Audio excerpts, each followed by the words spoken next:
సుభాష్ చంద్రబోస్ లాంటి వాళ్ళు ఏం చెప్పారండి వాళ్ళు?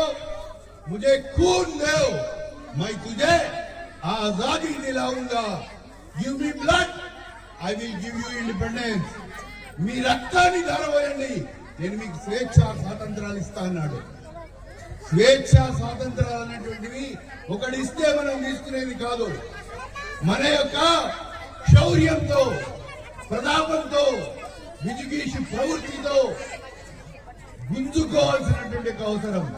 కాబట్టి నేతాజీ సుభాష్ చంద్రబోస్ ఆజాద్ హింద్ ఫౌజ్ పేరు మీద జై హింద్ అనేటువంటి యొక్క నినాదం ఇచ్చి భారతదేశం లోపల ఉండబడేటువంటి యొక్క బ్రిటిష్ వాళ్ళని గడగడలాడించాడు. ఒక అల్లూరి సీతారామరాజు వందే మాతరం అనేటువంటి యొక్క నినాదంతో స్వేచ్ఛ స్వాతంత్రాల గురించి అసువులు వాసాడు.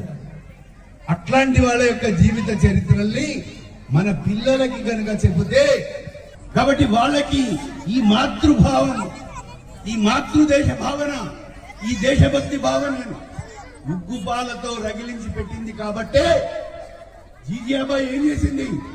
రామాయణం బోధించింది, భారతం బోధించింది, భాగవతం బోధించింది, ప్రహ్లాదుడి కథ చెప్పింది, ధ్రువుడి కథ చెప్పింది.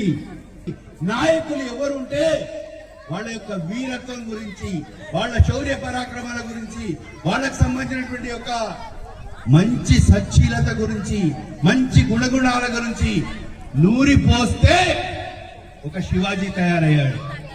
మరి మన ఇంట్లో కూడా అట్లాంటి యొక్క శివాజీలని, రాణా ప్రతాపులని, అల్లూరి సీతారామరాజులని, నేతాజీ సుభాష్ చంద్రబోస్ లాంటి నాయకులను తయారు చేయాల్సిన అవసరం ఉందా లేదా?